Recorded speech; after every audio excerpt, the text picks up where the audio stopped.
What's going on, everybody? So we have some changes to the Avatar of Zir coming tomorrow, and this post was made literally 3 minutes ago, so we just got this hot off the press.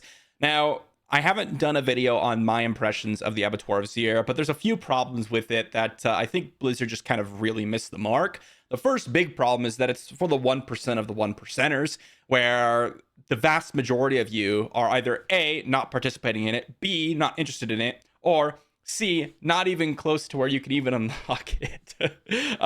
So that's already a major problem in of itself.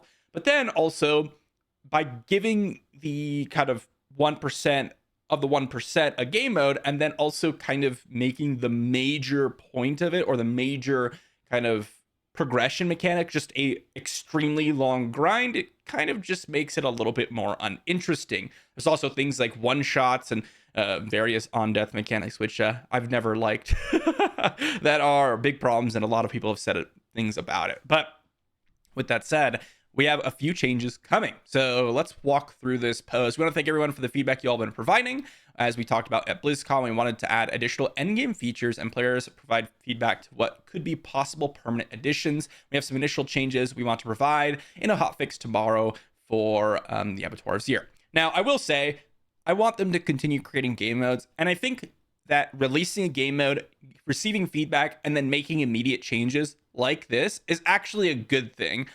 It may be a very memeable thing, like, haha, you released a new game mode, it's trash, you gotta fix it. And yeah, that's all good and fine. But honestly, the fact that they're making changes so quickly in response to the feedback is a testament to well kind of placed developers in this game mode. So I like that. The first thing that they mentioned is the glyph experience rewards. We're going to adjust glyph experience rewards starting from tier 2 upward to be significantly more as you progress. This should help with the feedback that we've been seeing from players on the amount of time it would take to level up your glyphs. Absolutely true. It was very, very long in terms of amount of man hours to actually get a maxed out glyph or to level up your glyph. And that's assuming certain numbers that, well, haven't necessarily been confirmed yet as far as I'm aware. And it could be way more than that. So the fact that as you level up in tiers, you're going to get far more increased experience, that to me is a good change. I don't want to see like, oh, we're just going to buff the experience across the entire board, because that means that you're just going to come back to tier 1 and you're just going to speed farm it. And that's just not really fun to me. But if they're going to increase the XP for going to higher tiers, they also need to do something with making the higher tiers more rewarding. And I'm not really seeing anything that here about that, but you get the same loot, the same like general experience, not like in terms of experience, but like how you experience the content from like level tier 1 to like tier 4, tier 5, tier 6. The only thing that's really different is, well, now they're a little bit healthier and they have more damage to hit you with, right? I'd rather see much more rewarding gear drops or something else to kind of make those higher tiers feel a little bit better to actually accomplish. Just getting a little bit more glyph experience is fine, like that's a good change, but they do need probably do a little bit more. We also talked about some problematic affixes, the vampiric and suppressor affixes from Bloodseekers across the game. Oh my goodness, the suppressor affixes were an absolute nightmare. And they usually are, as many of you have known. The vampiric ones especially as well, with specifically the higher tier Bloodseekers, are pretty annoying to deal with and definitely screwed up a lot of people's runs. Then we also have some notes about the difficulty and damage reductions.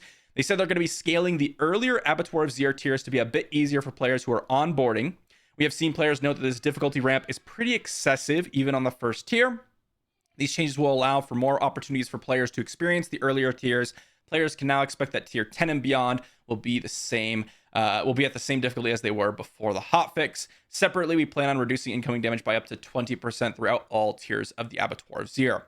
So it looks like tier 10 is when it's going to kind of match up to where tier 10 was before, if I'm reading this correctly, meaning like the scaling process of tier 1 through 10 is going to be way higher than it was before, but at least the earlier stages are going to be less difficult than it was before, as far as I can understand, unless they're saying like the tier 1 is equivalent to a tier 10, which I don't think is what they're saying, because on top of kind of adjusting the very early stages, they're also giving us a 20% incoming damage reduction. That's actually pretty massive. The question is this enough to prevent the actual one-shots? And when I mean actual one-shots, I mean you've got your disobedience glyph or aspect stacked up, you've got your armor, you've got your resistance, and you run in and you just get smacked by like an on-death explosion or like a bloodseeker just charging through you, and you literally get one-shot. This is the problem that I've had in a lot of these kinds of games, is like when there's one-shot mechanics, it honestly is just incredibly unfun, because you basically just have to, well, either see everything on the screen, which is really impossible at some points in this game, but also be aware of those and constantly avoid that. And there's not really anything you can do about it. And so I'm hoping that this kind of just prevents you from getting one shot. Like if you last with like 10% HP or 20% HP, that is doable. You can work around that, right? You could heal up, you can dodge more abilities and kind of play safe while you heal back up. But if you just get straight up one shot, that is a little bit annoying. Let's just say that. And then they said that players can expect this hotfix sometime during the day tomorrow. So as of recording this video, it's going to be launching, well, tomorrow. So probably, well, at their usual time, which is 11 a.m. Pacific. So that's about the time when they like to make these changes. But of course, depends on kind of how active they are and how likely they are to make those changes early in the day. They could, stall, and it could take more time. So they might, launch it later on in the day. I have no idea, but they said as quickly as possible. So I'm hopeful. They did the glyph bug fixes relatively quick. So at least that was cool. But I think this is a good step in the right direction. I still think the Avatar of Zero has some very fundamental problems that, well, I'm sure I'll be addressing in future videos. The biggest and chief among them, I should say, is the fact that it just is 1% of the 1% that is able to actually participate in this. Hopefully, with their reduction in difficulty for the earlier stages, this is going to expand to more players, but I don't think so, because you're still going to need a solid build and still need to be like level 80s, level 90s, level 100s. Like that's what you need to be. And most people are just not at that point. And so adding a game mode where it is essentially just, in my opinion, worse greater rifts, and then having Diablo 3 like exist, like those 1% of the 1%ers are probably just gonna move on to Diablo 3. I mean, I've seen like Rex and Woody like move on and just play some Diablo 3 because that's basically the same thing. So I do think that there are some things that they probably need to adjust with this. What I would have loved to see for endgame content is sort of like I would love to see like a roguelike game mode where it's extremely difficult. You kind of build through your builds as you increase through the stages, and you go through and kind of earn gear as you're running through. But then at the end of it, either you get like a big boost in glyph experience, you unlock unique glyphs, unique items, whatever it is. I find those game modes more fun, and it would be a slight different experience than just repeating the same thing over and over. Not to say that I have the absolute most amazing suggestions or anything like that, and I'm sure people would hate that, but that's just something that I found in other Diablo games that they've implemented that I've seen some success with, and I think would be pretty fun. And at the end of the day, Diablo is killing monsters, so they're going to add a game mode where you're killing monsters, and if you don't like that, then you probably just want to avoid Diablo 4.